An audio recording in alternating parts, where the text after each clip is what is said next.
Página 156. La escuela de Montessori presupone las cualidades básicas del educador, que incluye, entre otros, el positivismo, el autoconocimiento, la autoaceptación y las características individuales en el desarrollo del estado del niño. Todas esas cualidades coinciden con alguna de las que acabamos de mencionar al describir al educar en empatía. Por lo que en realidad el cambio de modelo educativo que impulsó a María Montessori ya hace más de un siglo recalcaba la necesidad de contar con ese tipo de educadores para que el resultado del aprendizaje fuese positivo, y otra corriente teórica, sobre todo las corrientes humanistas y centradas en las emociones, comparten algunos de los aspectos aquí señalados. Quienes educan en la empatía conseguirán con mayor probabilidad un alumnado más feliz durante todo el proceso, de lo que además hará más probable que tengan un mayor rendimiento sin que eso suponga un detenimiento para su estado emocional, todo lo contrario. Las familias en la escuela. La información a las familias y el exceso de control para llevar a cabo la educación en empatía. Las familias adquieren un rol fundamental en los centros educativos, ya que es necesaria la sintonía entre las escuelas y los hogares. Actualmente hay un creciente interés por formar parte de las asociaciones de madres y padres de alumnos y de los consejos escolares, así como estar al corriente de cómo funcionan los centros y los proyectos que se llevan a cabo. Eso permite un mayor acercamiento y conexión entre los distintos contextos que conforman el proceso educativo. Sin embargo, quiero también señalar que lo que puede resultar muy positivo puede generar asimismo dinámicas desajustadas, como las que se producen en ocasiones cuando se pretende controlar en exceso la forma de trabajar del profesorado del centro de funcionamiento de su gestión. En realidad, el rol de los padres es colaborar y salvaguardar el interés de sus hijos, asegurando de que todo funcione correctamente, marcar los límites pertinentes cuando, por ejemplo, un docente es agresivo o fomenta el bullying, cuando el menú del comedor atenta contra la salud y la educación alimentaria de los niños, pero ahí intentar controlar y decidir la forma de actuar y educar a los profesionales en gran salto. Por otra parte, también es importante que padres y madres estén al corriente de cualquier problema de convivencia entre los niños, pues para resolver es fundamental que haya un consenso en la forma de gestionarlo y resolverlo. Las familias pueden igualmente colaborar en algunas actividades, ya que el proceso educativo puede enriquecerse con todo lo que queda aquí por aportar. El hecho de que los más pequeños sean sus progenitores, acudan a clase a realizar algunas actividades, les genera gran satisfacción, se sienten estimulados y queridos y tienen una importante repercusión en su autoestima. De esa manera permite favorecer además el vínculo de la triada formado por docentes, padres y alumnos, que genera una forma de trabajo dinámico e interacción que los niños sienten que la escuela está abierta a sus familias. Pensamos en un padre que organiza un taller de cine porque trabaja en producción, o una madre que explica cómo funcionan las fuerzas de seguridad porque es policía, o en otra que realiza una actividad manual con arcilla porque es ceramista. Sean cuales sean las profesiones o las aficiones a las que las familias pueden aportar un potencial que podría asumir en una escuela, básicamente porque se hace de forma gratuita. También puede ser de gran valor la ayuda de los hermanos, abuelos y otros miembros de la familia. Puede resultar altamente estimulante para una niña acuda a la clase de su hermana menor a ayudar a alguna actividad programada, en que su abuelo toque el violín cuando la maestra explica los instrumentos de cuerda. La escuela abierta a las familias puede aportar muchos beneficios, aunque como siempre llevarlos a cabo supone una gran organización. Las personas que se encargan de la educación no pueden sentirse agobiadas o controladas, es más, debe suponer una ayuda en su labor, también permitir que puedan disfrutar de ellos y que se sientan que están inmensos en trabajo. Las familias, por su parte, han de respetar los tiempos sugeridos para facilitar el trabajo y el adecuado desarrollo de las dinámicas. La empatía en el espectro autista. Rasgos de los niños autistas. Los trastornos del espectro autista TEA abarca diversas modificaciones de desarrollo del cerebro que se manifiesta durante los primeros 3 años de vida. Esas modificaciones tienen lugar en forma de alteración en la capacidad de comunicación y de la interacción social.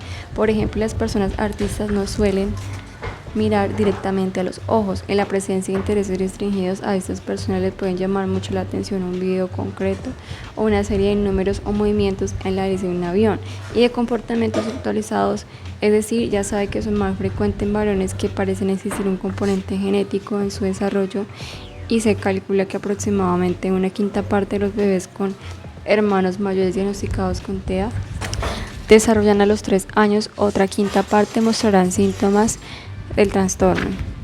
Algunos indicadores que pueden hacer sospechar de la presencia del TEA en bebés es el retraso en el desarrollo del lenguaje, la falta de contacto visual, el escaso interés por los demás y los patrones estereotipados de la conducta. Para Melissa Tuya, estudiosa del tema del autismo, es una enfermedad, no es una enfermedad, es una característica de las personas.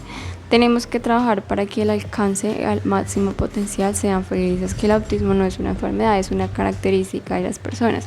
Uno de los déficits más notorios que presentan las personas autistas es la dificultad para empatizar. Los investigadores están de acuerdo en la existencia de alteraciones en el componente cognitivo de la empatía del TEA, pero hay abierto debate en torno a los déficits que producen también el ambiente emocional. En un estudio llevado a cabo en el 2018 en el Instituto de Investigación Sanitaria de la Fe en Valencia, se concluyó que el autismo se caracterizaría incluso por un exceso de sensibilidad hacia las emociones de los demás. Según se explica, el hecho de que los menores con TEA sean retraídos, asimismados y explicarían como mecanismo de protección ante un entorno que los abruma. En el estudio se presentaban imágenes de rostros con un alto contenido emocional y se constata que los niños con TEA sentían un gran malestar al observar el enfado, por lo que les evitaban. Podrían ser que la sensibilidad a las emociones y otros repercuten en forma de comunicarse. En cualquier caso, el estudio se basa en el reconocimiento de emociones, ya que esta es quien las personas sean capaces de captar las emociones, comprenderlo y acartar a otras personas sin contagiar la emoción, sin que éstas influyan en su propio estado emocional. La vinculación entre empatía y autismo. Según evidencias, las investigaciones científicas, los déficits de empatía son visibles a la niña que desarrollan TEA. Tuvimos mayores problemas sido diagnosticados. En estas investigaciones se sometió a los padres en situaciones desagradables con el fin de evaluar la capacidad empática de sus hijos y finalizaron sus reacciones ante esto.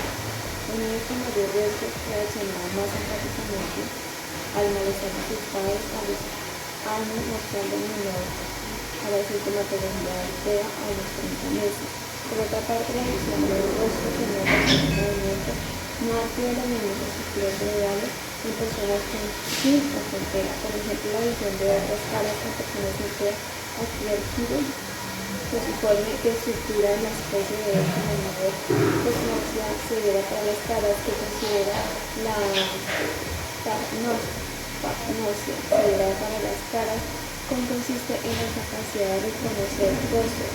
Está relacionada con alteraciones de esta área del cerebro. Ocurre que una persona con TEA, al observar rostros, se pone en funcionamiento zonas verticales en personas sin TEA. Si activando al observar la comunicación la condición visual ese aspecto en bebés con alto riesgo de desarrollo de TEA se ha disociado.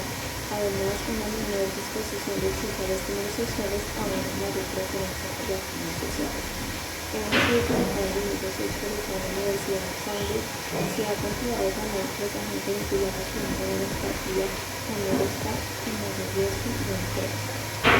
Todos estos ensayos apuntaban a una diferencia entre empatía y autismo, ya que en las primeras etapas de vida, un descubrimiento abre las puertas de una intervención temprana precoz que abarca los periodos en los que el cerebro es más maleable y por tanto está más predispuesto al cambio. Si somos capaces de detectar cualquier tipo de riesgo en inicio de aparición del TEA, los programas de intervención en empatía podrían una especie de derivados de derecho en la parte de que y hay muchos otros en fase de prueba que se han aplicado sin derecho. ¿Cómo tratar un TEA menor? En el momento actual se emplean algunos fármacos psicofármacos para el tratamiento y tratabilidad de los cambios de humor y las posibles rabietas que padecen los niños con TEA, pero no contamos con ningún aprobado para comprobar el problema del lenguaje, la interacción social, ninguno de esos síntomas o la capacidad de empatizar. Sin embargo, hay una terapia psicoeducativa que está teniendo resultados asombrosos y que ayuda a formar notable. Por ejemplo, se enseña a los pequeños a mirar a la cara a las personas de su entorno más cercano cuando hablan y poco a poco se les ayuda a ir extendiendo esa conducta a todas las interacciones sociales. Algo fundamental en el momento actual es que lleve a cabo una intervención lo antes posible, de ahí la relevancia del diagnóstico temprano que se espera en breve que seamos capaces de ponerla en marcha ante los 2 años, lo que con los tratamientos comentados y el posible utilización de psicofármacos para corregir las alteraciones neuroquímicas que se van conociendo de la investigación supondrá una base fundamental de la evolución de los TEA. Hoy en día ya está consiguiendo que en algunos casos esos niños puedan seguir la escolarización regulada en las expectativas de que encuentren el trabajo y puedan, si lo desean, formar una familia en la vida adulta. En cuanto a la empatía, uno de los tratamientos que se está utilizando consiste en enseñar a esos niños a prestar atención, señales sociales como la emoción faciales, la gesticulación y las palabras, la flexibilidad que lo caracteriza. También es importante que tengamos en cuenta que el cerebro de los menores hace que puedan mejorar sus habilidades sociales, así como su lenguaje, el desarrollo de un típico de juego participativo que les permitirá interaccionar con sus iguales. Por otra parte, la efectividad de esas interacciones está siendo validada incluso con las técnicas de neuroimagen, que muestran una mayor activación en las partes del cerebro relacionadas con la identificación de los rostros tras haberla seguido durante un tiempo. Los efectos son tanto notorios como antes se aplican. Junto con eso, el tratamiento con oxitocina, hormona de la empatía, podría mejorar la relación social, lo que repercutiría incluso en las funciones mentales. En ese sentido, se ha mostrado que la inhalación de oxitocina aumenta la toma de perspectiva de empatía cognitiva en personas tanto con TEA como sin él. En este momento, todavía en esta fase de experimentación, pero si los ensayos clínicos resultan positivos, podría incorporarse esta sustancia en tratamiento, ya que prepararía el cerebro para que su respuesta a la intervención psicológica fuese mucho más efectiva. Además, de terapias génicas basadas en la utilización de células madres suponen nuevas vías de investigación para poder llegar a un futuro próximo al tratamiento efectivo de los TEA. TEA y escolarización. Hoy por hoy hay muchos de los menores con TEA están escolarizados y siguen la educación regulada, por lo que se hace necesario el conocimiento exhaustivo de todo aquello que lo caracteriza y una fuente de formación por parte de los profesionales de la educación. Lo fundamental para un niño con TEA, como para cualquier niño, es que vaya feliz al colegio y que su día a día transcurra en forma agradable y armoniosa. Esto, digamos, los maestros y maestros en las guarderías, en la educación infantil, aunque el seguimiento se ha de realizar en todos los periodos de la educación, los profesionales que interactúan con este niño con TEA durante los 3 primeros años de vida pueden ayudar en el establecimiento de un diagnóstico temprano, que percutiría, que hemos comentado, un notable beneficio al encaminar las intervenciones adecuadas. En el periodo de la infantil, entre los 3 y los 5 años, es de facilitar la interacción social, trabajar con el grupo, hacer comprender al resto de las particularidades de estos niños con naturalidad y sin etiquetarlos en ningún caso. Además, la ayuda de los educadores especialistas de terapia ocupacional y audición del lenguaje resultaría fundamental, pues complementa el trabajo en equipo, permite establecer imprescindibles planes individualizados para cada niño, redunda en la mejora de los resultados. Bien, trabajado en función con este caso particular, la integración de un niño con TEA en el aula puede resultar muy positivo desde un punto de vista pedagógico. No solo enriquece gracias al grupo, sino que también sucede la inversa. Permite que el resto de los niños puedan conocer, respetar y valorar las diferencias, lo que contribuye al desarrollo y su aceptación, respeto, empatía hacia los demás.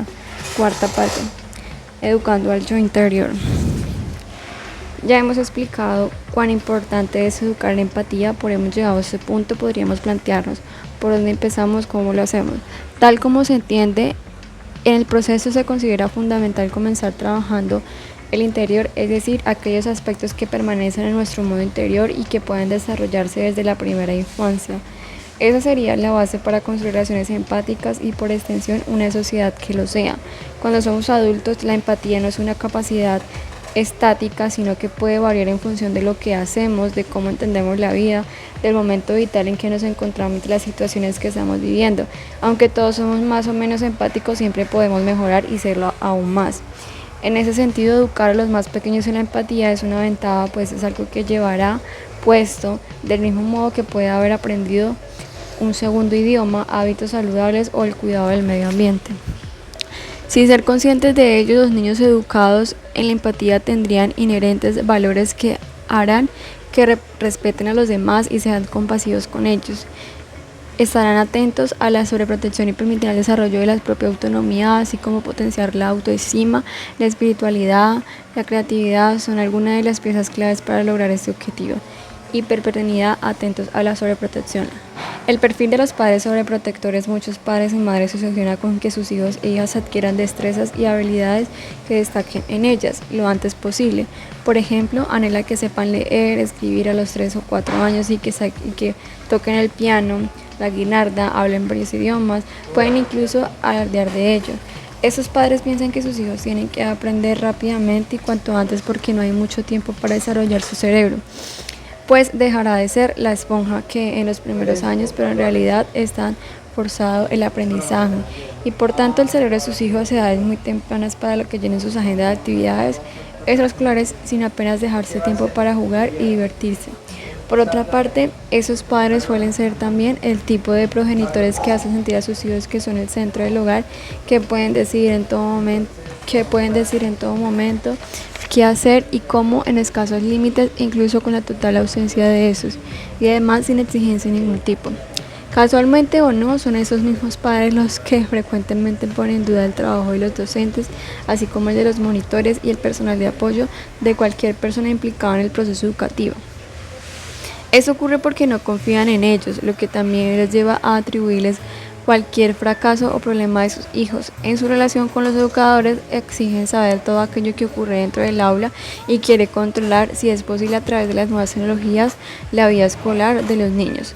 En cuanto a la misma elección de colegio para sus hijos, ponen objeciones a la mayoría de las escuelas a las que destacan sus aspectos negativos, por lo que el proceso de buscar un colegio es vivido por ellos como una época altamente estresante y aquellos que tienen posibilidades incluso pueden llegar a cambiar su domicilio para estar cerca del colegio elegido y poder acceder a él. Si no es posible este cambio, optan por inscribirse a sus hijos de igual manera al colegio que consideren ideal y someter a los niños a ya muy temprana edad a los largos viajes, autocar cada día para llegar a la escuela y regresar luego a casa.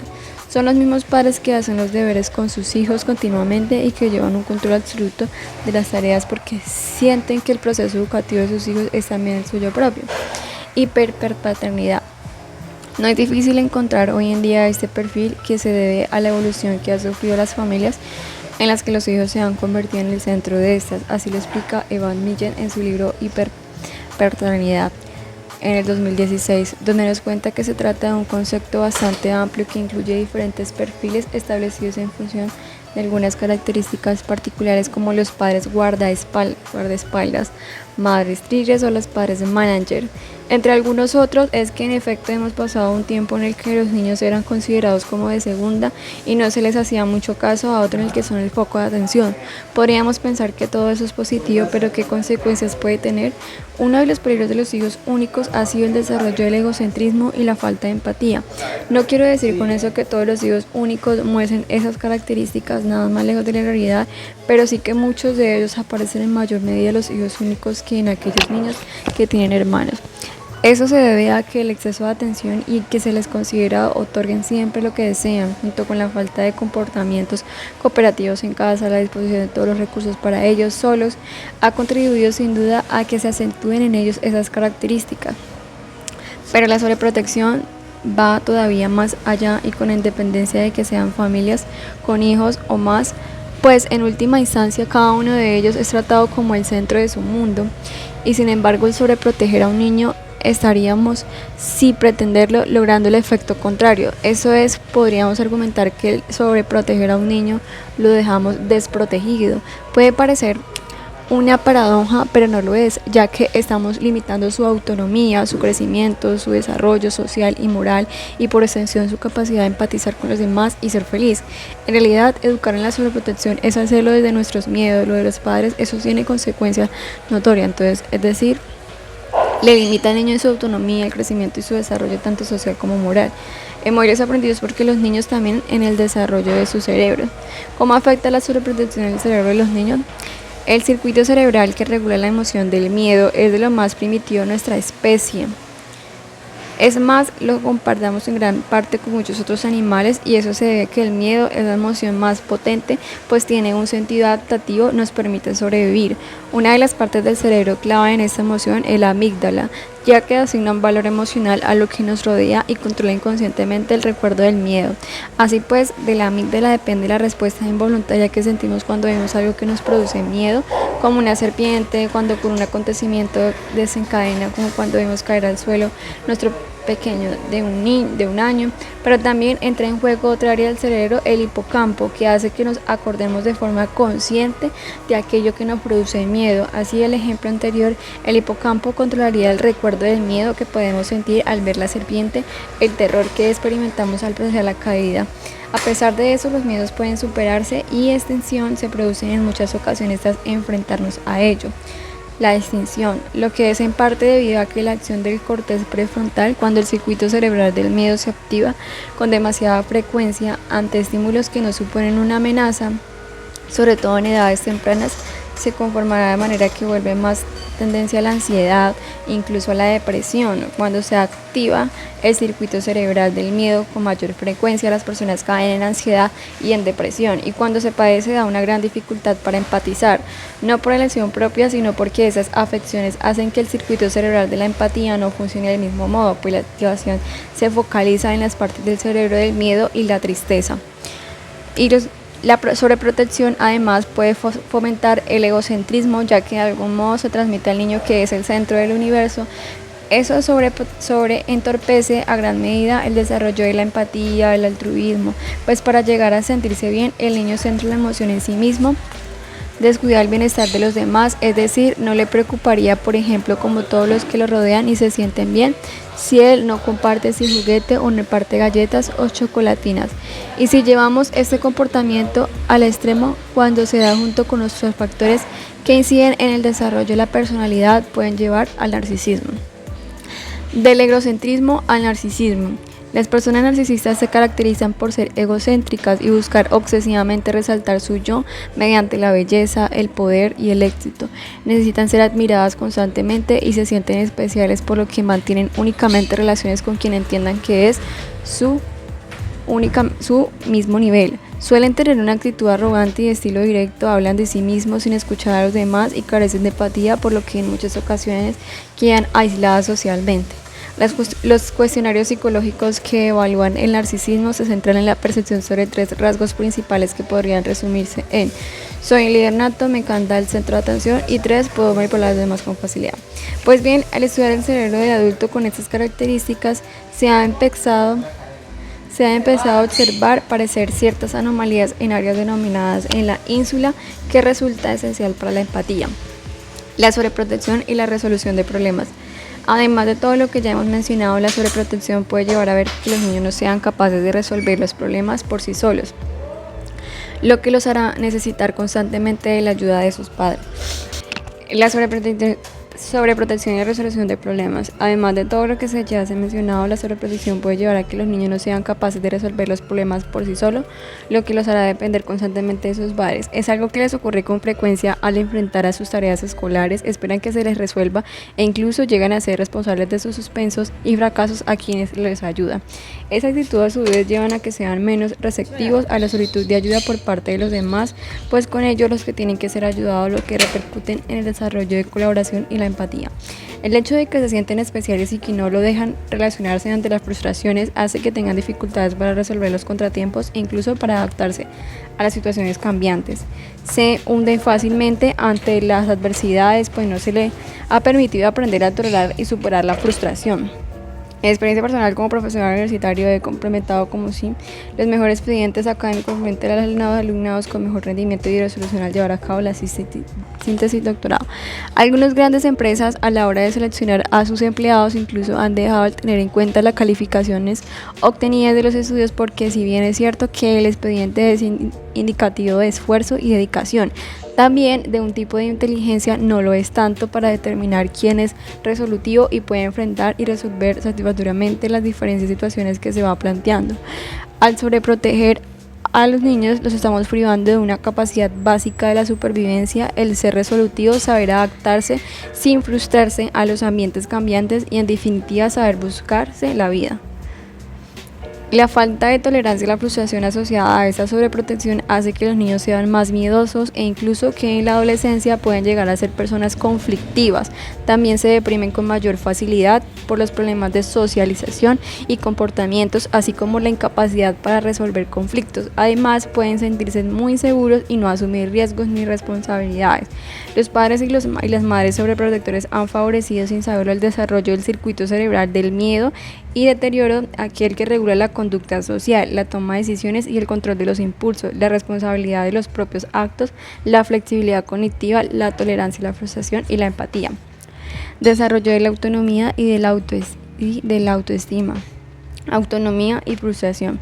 Desarrollar la propia autonomía va a marcar un camino para establecer relaciones de ayuda a empatizar cuando carecemos de ella. Las relaciones se establecen de modo así que podemos convertirnos en eternos demandantes sin tener capacidad de establecer relaciones equitativas. Por eso es relevante fomentar la autonomía de nuestros niños e hijas desde el primer momento y permitirles que con el ensayo y error aprendan a hacer las cosas por sí mismos. Todos deseamos que los niños sean felices, pero que se frustren o se equivoquen no les ayudará, a poner de su parte. Esto implica el proceso de aprendizaje a esforzarse a largo plazo que puede repercutir en su bienestar psicológico y en sus relaciones sociales. Aprender puede ser muy divertido, pero en algunos momentos se requiere un esfuerzo y no es posible hacerlo de otro modo que dejar el aprendizaje totalmente libre y demandado de lo que los niños quieran en cada momento. Aunque algunas escuelas ponen en marcha estas metodologías que están en polos opuestos en las escuelas rígidas y directas, entiendo que como tal en la mayoría de las cosas el punto intermedio adaptado a las circunstancias de cada niño puede resultar el más beneficioso para su proceso de crecimiento. La motivación del logro. En psicología hablamos de la motivación del logro para poder hacer referencia al impulso interno que nos permite tener objetivos en la vida y luchar por ellos.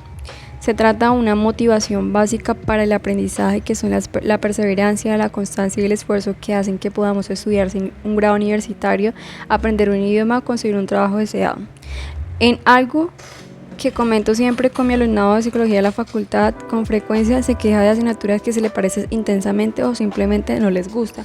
Sería genial que pudiesen motivarse al adquirir esos conocimientos y disfrutar de ellos, pero en cualquier caso, para poder llegar al objetivo que les producirá satisfacción y felicidad, el poder ejercer como profesionales de la psicología necesitan también estudiar esas asignaturas y superar las evaluaciones con éxito. Cuando deseamos algo y nos ilusionamos con ello, se producen cambios cerebrales, por ejemplo, aumento de la liberación de la dopamina, neurotransmisores relacionados con el placer y la felicidad, el sistema límbico. Solo el hecho de ilusionarnos, independientemente de que después consigamos o no nuestro objetivo, hace que empecemos a disfrutar de lo deseado, lo que a su vez nos motiva a ponernos en marcha para alcanzarlo y estimular la motivación del logro y la autoconfianza. El ser capaz de luchar por nuestros sueños y conseguirlos nos hace más felices. De igual manera, saber educar y hacer comprender que el esfuerzo y la perseverancia permiten en muchas ocasiones tolerar la frustración hará que los niños se sientan más libres, no tengan miedo de equivocarse y puedan luchar por conseguir aprenderlo. Así lo hacemos más responsables, le damos las riendas de su vida para que sean capaces de gestionarlas por sí mismos. La necesidad de una guía. En el proceso de desarrollo de la autonomía, considero fundamental que los niños entiendan que son los padres quienes desde el amor y el respeto han de guiarlos e indicarles lo que tienen que hacer. Así, poner límites en algunos comportamientos y actitudes. De este modo, los niños serían cada vez más autónomos e irán tomando sus propias decisiones. La falta completa de dirección por parte de los padres en la infancia no ayuda a desarrollar la autonomía y hace que se pierda totalmente el control de la adolescencia. Cuando los chavales empiezan a rebelarse y no se dejan llevar a poner límites, facilita que se carezca tanto de los recursos necesarios para resolver los problemas como de la capacidad de resistir la frustración y de empatizar. Así miramos atrás la historia de la pedagogía nos da una pista de los peligros que deja de hacer laissez-faire, corriente que establecía que lo más adecuado para el desarrollo de los niños era permitir que se comportasen como quisieran y no marcar límites, algo En educación, de acuerdo con sus argumentaciones, la violencia era el resultado de la frustración de las personas, por lo que viviríamos en un mundo menos violento si permitiésemos que cada uno hiciese lo que apetece. Finalmente, los estudios llevados a cabo en la Universidad de California en Berkeley mostraron que los niños educados por sus padres siguiendo ese estilo educativo eran impulsivos, desobedientes, rebeldes, exigentes y excesivamente dependientes de los adultos. Después, al llegar la adolescencia, muchos mostraron un bajo rendimiento escolar y escaso autocontrol junto con un alto consumo de drogas. De algún modo parece que con ese tipo de educación había fortalecido el desarrollo del corteza prefrontal, que había limitado la regulación de la capacidad que depende de esta parte del cerebro fundamental al control de los impulsos, que había ido deteriorando, por tanto, en una conducta social y una alta empatía. A mi parecer, hemos de dejar libres a los niños en algunas partes del proceso educativo, sobre todo en aquellos relacionados con el desarrollo de la creatividad, pero eso no implica que podamos aplicar esa libertad en todo el proceso, pues estaríamos limitando el desarrollo de su conducta social y moral, la adaptación al entorno y, en definitiva, su felicidad. Si permitiéramos a nuestros hijos se enfrentar a la frustración, aprendan a tolerar, no responderán a ella con hostilidad y agresividad. También serán más autónomos, más perseverantes a la hora de conseguir sus objetivos, tendrán adecuada autoestima y asertividad. Autoestima es fundamental para la construcción del yo y va a repercutir en cómo nos sentimos con nosotros mismos y nos relacionamos con los demás. Por eso es muy importante el desarrollo de los menores, pues conforma la autoaceptación, el amor por uno mismo, lo que repercute a su vez en el establecimiento de relaciones positivas, satisfactorias en los demás. Tanto es así que las personas con una alta autoestima son más felices y psicológicamente más estables. Tanto así las personas con alta autoestima son más felices, más estables, podríamos decir que sería fundamental para el desarrollo del bienestar psicológico durante la infancia y la adolescencia. Algunos estudios científicos han demostrado que los niños y los adolescentes con alta autoestima tienen mayor éxito académico y están más satisfechos con su rendimiento. Y para trabajar el desarrollo y la defensa del yo es importante que cuanto antes aprendamos a ser asertivos. Si una niña le dice a la maestra que aunque ha explicado muy bien un concepto no ha llegado a comprenderlo, o un niño confiesa a otro que no le ha gustado su comentario, está siendo asertivos, ya que la asertividad consiste en la expresión de las necesidades, deseos e inquietudes de forma abierta y clara dentro de las normas sociales y sin amenazar, castigar o atentar contra los derechos de los demás. Eso es ser asertivo. Al ser asertivo, estamos dando la información necesaria para que aquellos que nos rodean puedan obrar en consecuencia. Eso es clave para la empatía, pues de otro modo los demás tienen que jugar o adivinar lo que queremos y no saben qué esperamos de ellos. Asertividad y perfeccionismo. Cuando una niña no tiene miedo a equivocarse, ni se frustra ni al no conseguir un objetivo, aprende a decirse no pasa nada, vuelvo a intentarlo y en otra ocasión. La seguridad en sí misma y por extensión de autoestima se estará fortaleciendo. Un proceso diferente en el perfeccionismo por la falta de autocompasión ante los errores y los fracasos y la alta exigencia hace que la personalidad de los pequeños se forje de forma rígida y frágil. Se derrumbe fácilmente y sientan una fuerte ansiedad cuando no consiguen lo deseado, algo que ocurre incluso antes cuando son pequeños, cosas como hacer perfectamente una tarea. El perfeccionismo, por otra parte, también puede aparentar ser cuando las demandas que los padres son muy altas, como ocurren aquellos padres que no solo sobreprotegen, sino que además exigen a esos que destaquen y sean a su modo de ver las cosas, niños modelos, niños perfectos. Se trata, por tanto, de un rasgo muy frecuente en niños sometidos a una educación rígida, estricta, tanto en casa como en la escuela, pero las consecuencias psicológicas para estos niños no puede ser menospreciada, pues podrían una mayor disposición a desarrollar diversas psicopatologías como los trastornos obsesivos de la conducta alimentaria, la depresión o el síndrome de estar quemado, de estrés, burnout. Querer ser perfectos forja una personalidad insegura, repercute considerablemente en la autoestima de los pequeños y los hace frágiles y vulnerables ante los acontecimientos que ocurren en la vida. Eso puede ocurrir en mayor o menor medida en función de otras variables como la propia personalidad, los modelos de familia en lo que crecen. El exceso de autoestima y el narcisismo. La autoestima contribuya a que nos sintamos valiosos, nos aceptemos como somos y tengamos buenas relaciones sociales, que nos importe mostrar lo que nos hace ser más auténticos, pues nos intentamos esconder nuestras inseguridades o debilidades. Sin embargo, un exceso de autoestima puede llevar al narcisismo, ya que se desvincula la autoimagen positiva y hace que la persona que lo experimenta se sienta superior a los demás, centro de todo el interés en sí mismo. La diferencia puede parecer sutil sobre el papel, pero en necesidad es muy evidente. La autoestima hace que alguien sea práctico, ¿sí? Que sea empático. El narcisismo, por el contrario, lleva a esa persona a no serlo en absoluto, porque al centrar el foco de atención en sí misma, las relaciones profundas no le interesan. Los narcisistas además presentan una autoestima elevada pero poco sólida, ya que pueden sentirse humillados e infravalorados ante cualquier comentario que no den gloria. Al contrario que las personas seguras de sí mismas no encajan las críticas ni saben hacer en la lectura constructiva de esas, sino que se reaccionan con enfado y justificaciones ante ellas y descargan su ira contra los demás. Es más, las personas narcisistas son vanidosas y están obsesionadas por tener un alto autoconcepto, pero pueden carecer de autoconfianza en sí mismas. Una forma sencilla de potenciar la autoestima es reforzar sus logros para así hacerle frente a que los de mejores, y mucho menos que son los mejores. Así, cuando su hijo de 5 años se enseñe unos dibujos, el adecuado sería decirle: has dibujado una pantera negra y un dinosaurio, buen trabajo, pero no, has hecho el mejor dibujo de la clase, el más bonito de todos.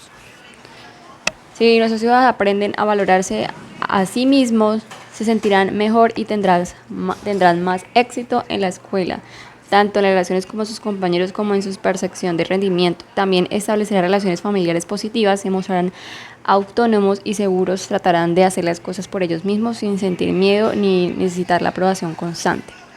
Si potenciamos el desarrollo de la autoestima de los niños sin caer en el exceso señalado, se puede llevar al narcisismo, se contribuirá a que sean más felices y a que cuando sean adultos los tengan más fácil de conseguir sus sueños.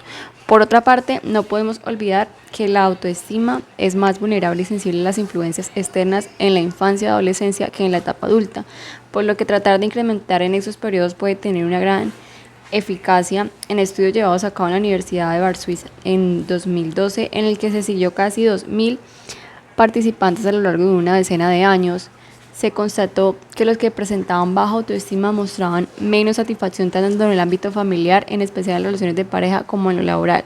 Más tarde, en el 2017, constataron que eran más proclives a rupturas de pareja, tras que tenían mayor dificultad para iniciar nuevas relaciones sentimentales. Eso se debe a que las personas inseguras pueden poner en riesgo sus relaciones por celos, reproches o falta o apertura emocional, en tanto que las personas con autoestima suelen mostrar más los afectos, tratan de apoyar a sus parejas y evitar los conflictos.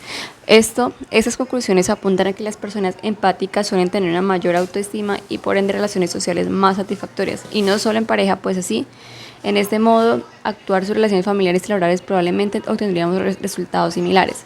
La escucha activa.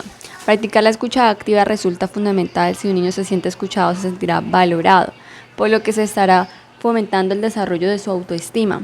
Por si como adultos no le ofrecemos un modelo de lo que es escuchar activamente, ese niño no podrá más tarde hacerlo con sus compañeros, sus maestras o cualquier persona en su entorno. E incluso es posible que no tenga la capacidad de escucharse a sí mismo y a su yo interior.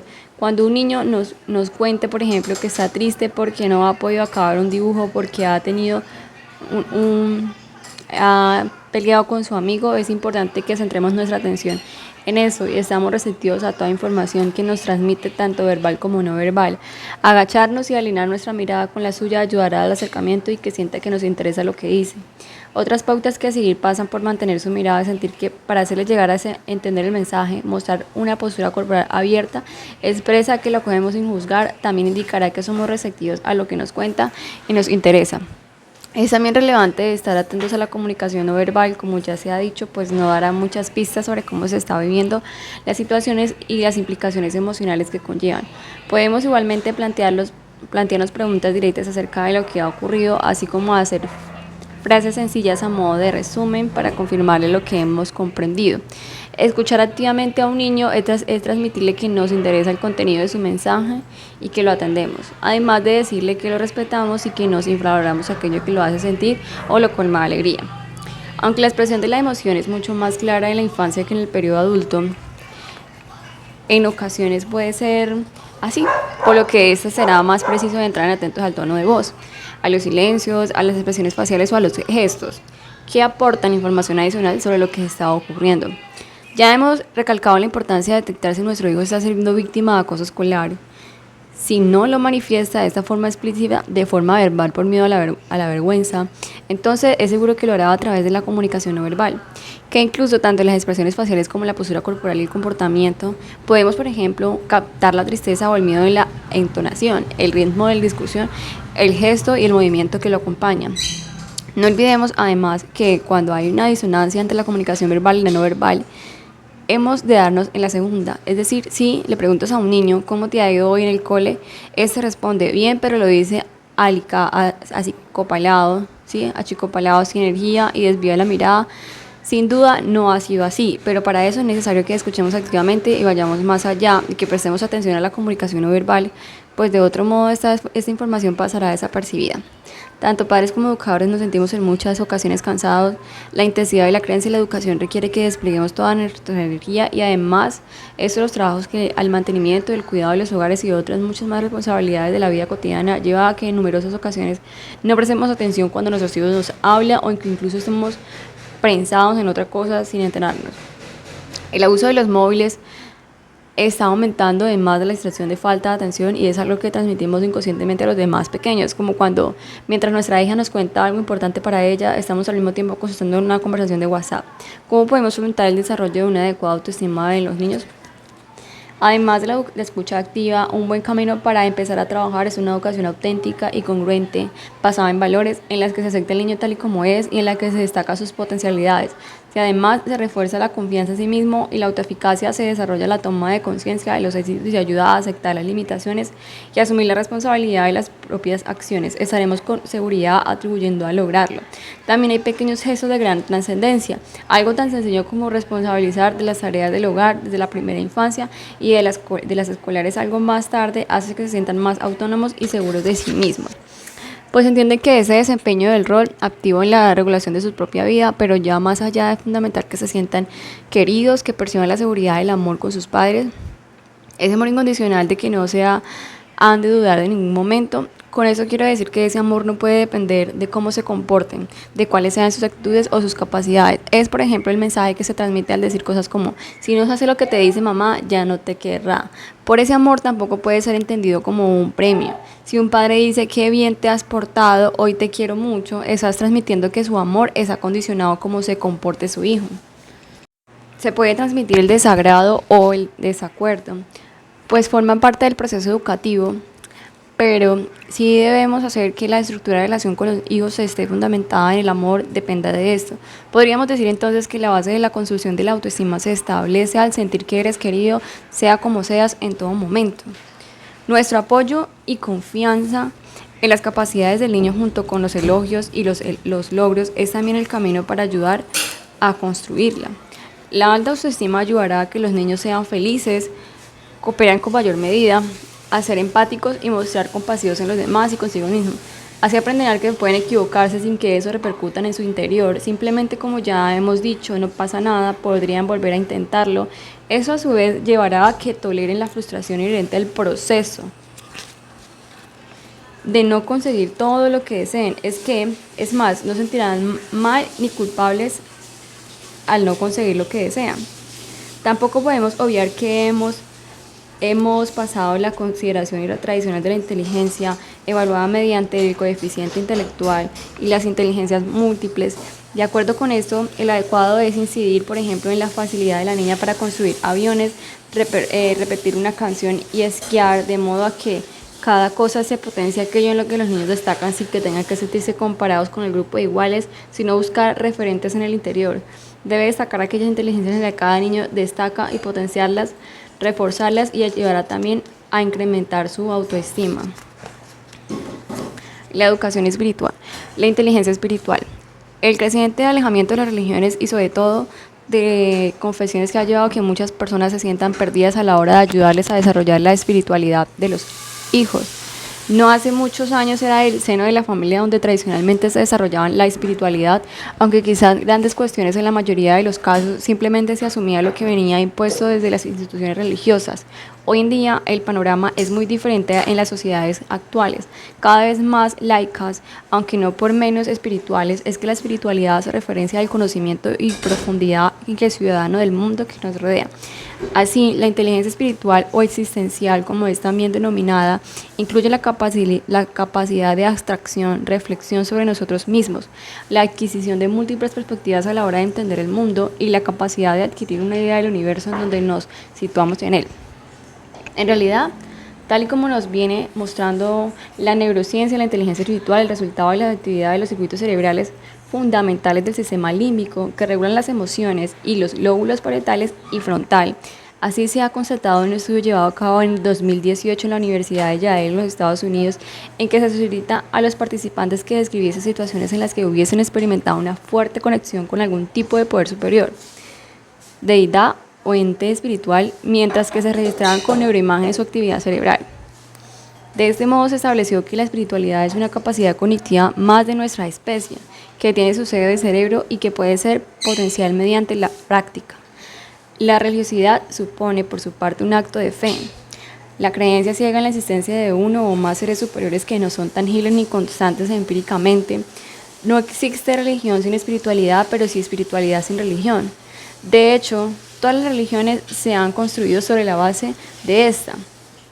Y cuando a lo largo de la historia una ha sustituido la otra, ha sentado facetas humanas. La confesionalidad, por su parte, implica la adhesión de una determinada religión. Así pues, tras definir todos esos conceptos, podríamos decirse que la educación espiritual consiste en el desarrollo de esa capacidad humana, empezando por la toma de conciencia de su existencia y trabajo todos los aspectos que incluye, sobre todo haciendo especial hincapié en los potenciales beneficios que conlleva, tanto para uno mismo como para los demás.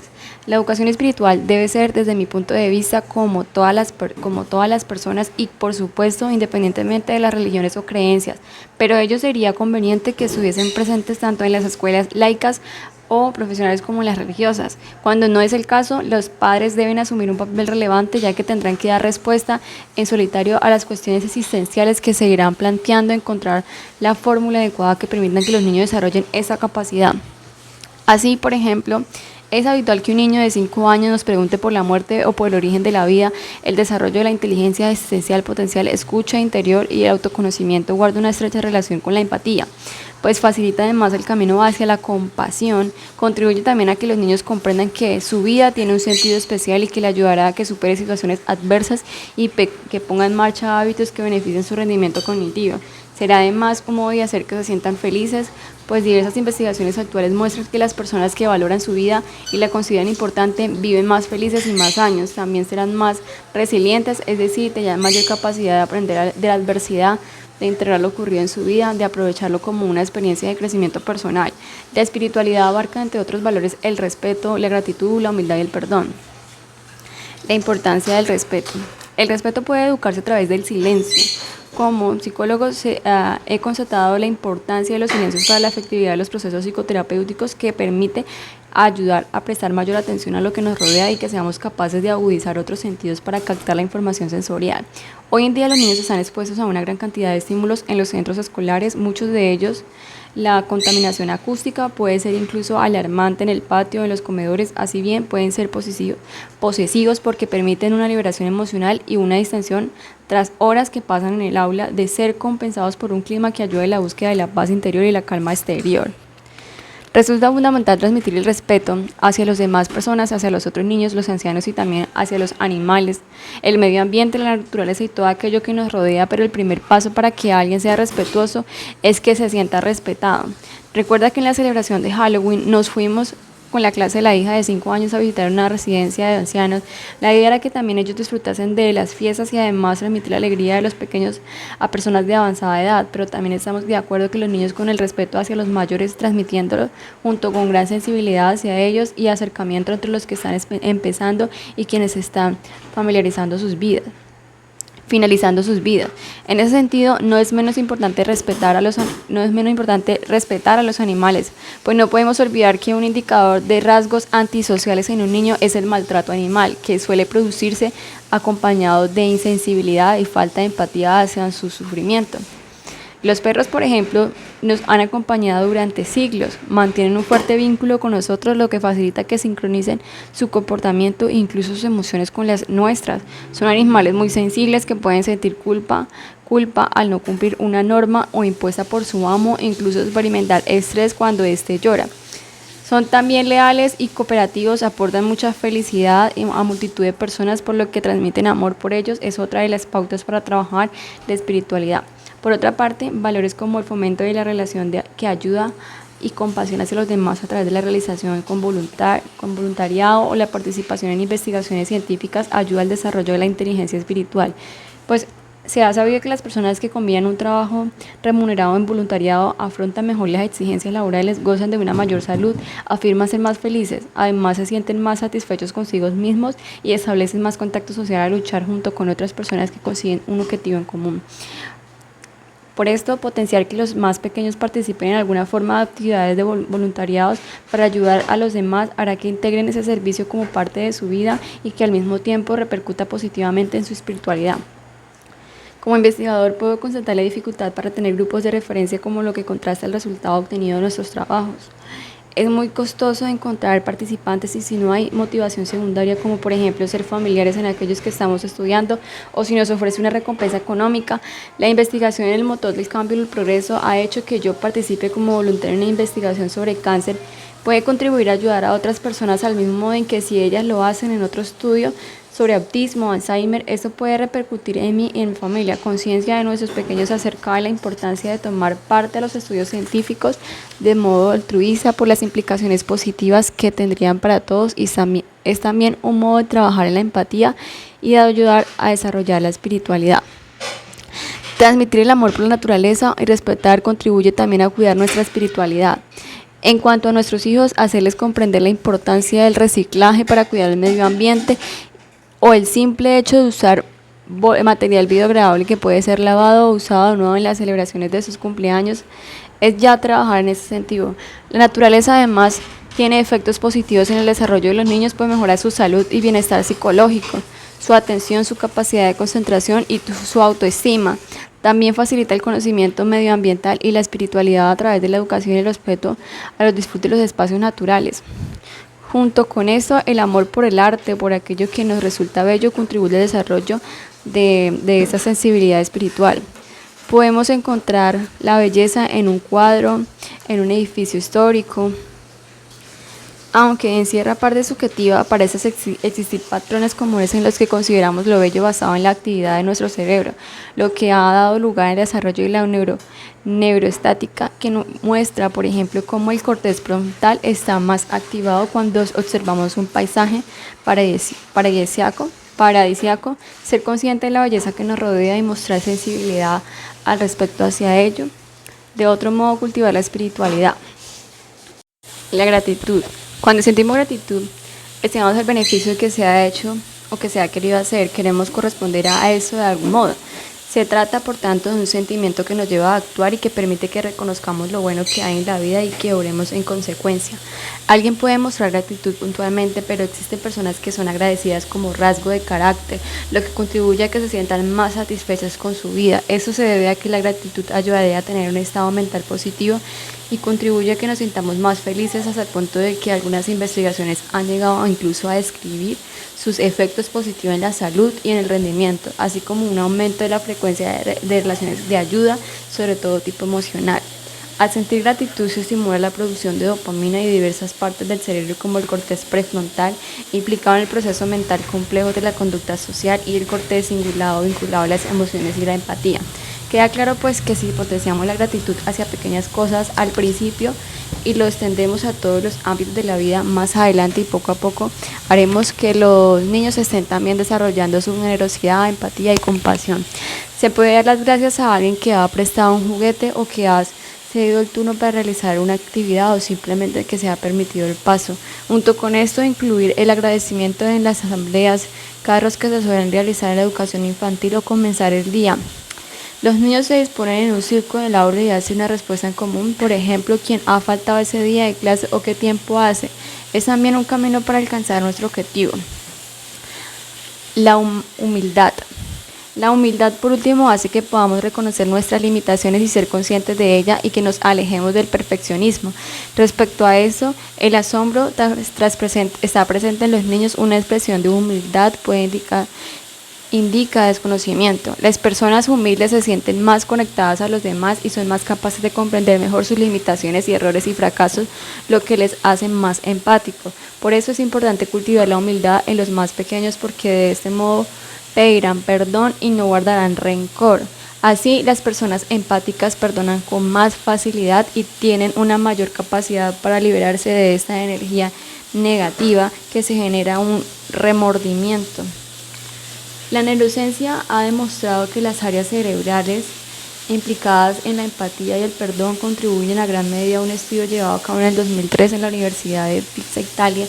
En medio de la actividad cerebral, las personas que imaginaban que eran criticadas con dureza y despedidas por su jefe, algunas de ellas tenían que empezar por perdonar, lo que producía una mayor activación de diversas partes del cerebro como el córtex prefrontal, que también se activa cuando empatizamos con los demás.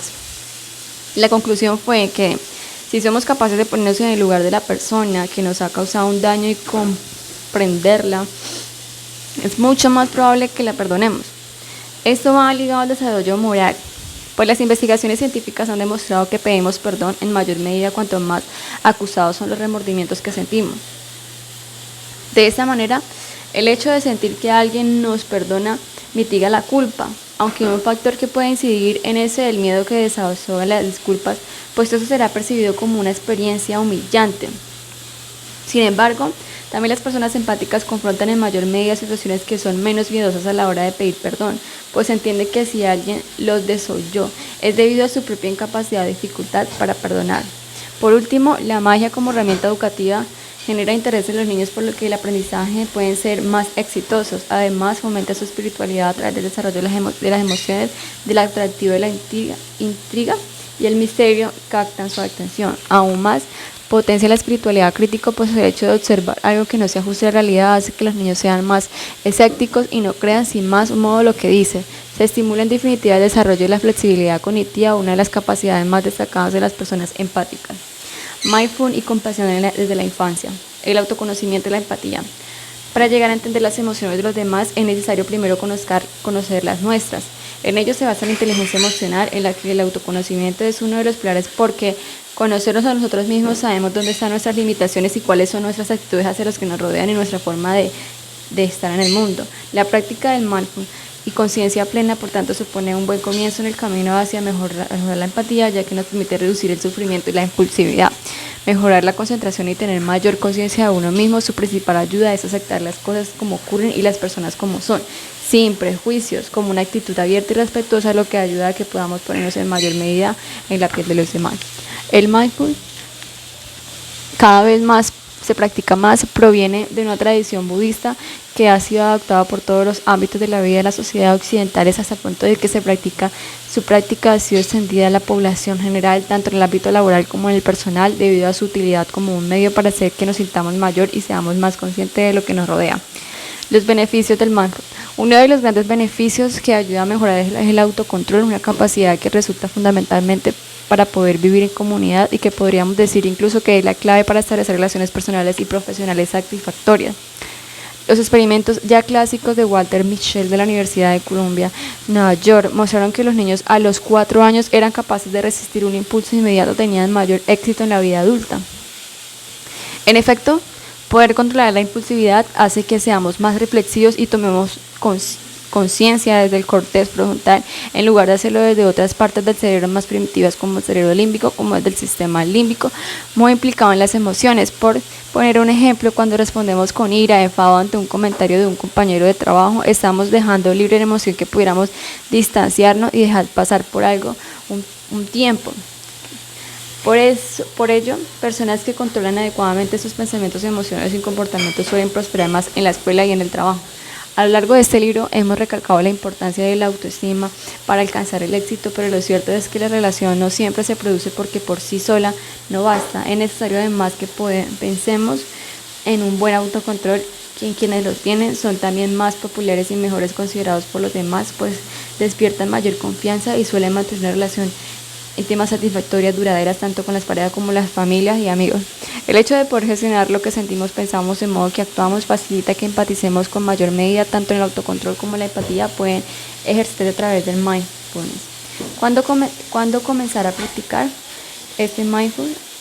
Si bien la práctica se puede poner en marcha a cualquier edad, el esfuerzo es mayor si se hace con el periodo adulto en cuanto somos niños. De ahí se empieza a implementar en las escuelas, en algunos modos de ejercicio y dinámicas en las propias clases de modo transversal, en otras como parte de las actividades extraescolares. Por cierto, el hecho de aprenderlo ya desde la infancia es una gran ventaja, pues dicha práctica se interioriza y se integra como parte de la vida, por lo que los niños crecerán con esos principios. Esta práctica lleva a que se conozca mejor a sí mismo y a su entorno y que comprendan con mayor mentalidad el mundo en el que viven y que estén más abiertos y receptivos a lo que está ocurriendo en cada momento. En ese sentido, una de sus grandes ventajas es que fomenta una conciencia del aquí y el ahora. Y esto ayuda a que disfrute el momento presente, en lo que reporta mayor felicidad.